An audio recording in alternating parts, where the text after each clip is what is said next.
Όταν το 1940 ξέσπασε ο πόλεμος και ούρλιαζαν οι σιρήνες, εμείς οι γυναίκες τρομοκρατηθήκαμε. Οι άντρες έφυγαν για τον πόλεμο και εμείς μείναμε πίσω, μονάχες.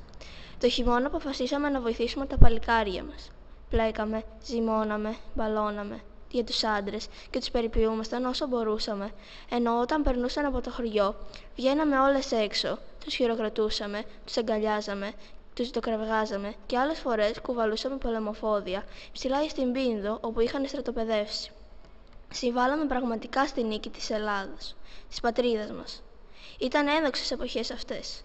Και σήμερον στέκω εδώ από το 1940 σε μια μικρή πλατεία με θέα έναν δρόμο, την οδό Παύλου Μελά. Πολλοί περαστικοί σταματούν εμπρός μου, διαβάζουν την επιγραφή μου, ενώ εγώ στέκω αγέροχη, δυναμική και επιβλητική, δείχνοντας τη δύναμη της γυναικείας φύσεώς μου. Οι άνθρωποι με θαυμάζουν και εγώ καμαρώνω στην πλατεία Αντίκρη έναν κριτικό μακεδονομάχο.